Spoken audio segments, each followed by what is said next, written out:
જામનગરના ward number 12ના Congress corporator Zainab ખવીએ પોતાના બધા જ હોદ્દા ઉપરથી રાજીનામું આપી દીધું છે। તેમની તરફથી આપવામાં આવેલી જાણકારી અનુસાર પાર્ટીમાં આંતરિક મતભેદ અને પક્ષની વિચારધારા અવગણીને વ્યક્તિગત મહત્વ આપવામાં આવતા તેઓ નારાજ થયા છે।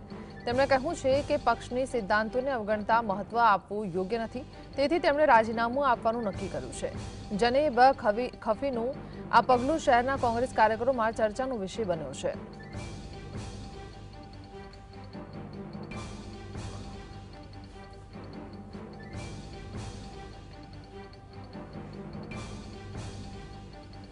સૌદત્તા અર્જુન જોડાય છે। અર્જુન, શું જાણકારી? કોંગ્રેસ પક્ષમાં જે ઘણા સમયથી જે કહી શકાય કે જે જૂથવાદ છે તે ચરમસીમા પર જે પહોંચી ગયો છે ને, વોર્ડ નંબર 12ના નગરસેવિકા જૈનબ ખફીએ જે પક્ષમાંથી જે છે તે રાજીનામું આપ્યું છે। સીધા પ્રદેશ પ્રમુખ અમિત ચાવડાને જે રાજીનામું જે છે તે લેખિત રીતે આપવામાં આવ્યું છે।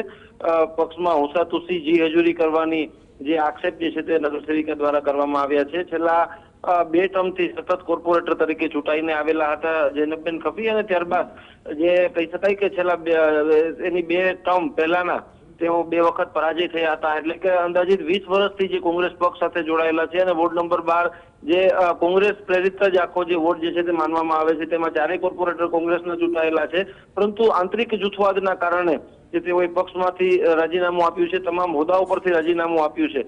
એટલે કે જે જૂથવાદની અને જે હુસાતુસીની પછી કહી શકાય કે જે જી હજૂરી કરવાની જે માનીતા લોકોને જે પદ આપવું અને માનીતા લોકોનું જે પક્ષમાં માનવું અને જે માનીતા લોકો હોય જે કેમ કહે તે રીતે પક્ષમાં જે વર્તન થાય તે રીતની જે આક્ષેપ સાથે જે જૈનબ ખફીએ જે છે ત્યારે હાલ રાજીનામું આપ્યું છે। આ રાજીનામાને લઈને જે અનેક નવા જે સમીકરણો જે છે સર્જાઈ શકે છે, કારણ કે જો તેઓ કોઈ અન્ય પક્ષમાં જોડાય તો કોંગ્રેસને જે છે તે ખૂબ મોટું નુકસાન જે છે તે આવનારી કોર્પોરેશનની ચૂંટણીમાં પણ જે છે તે થઈ શકે છે।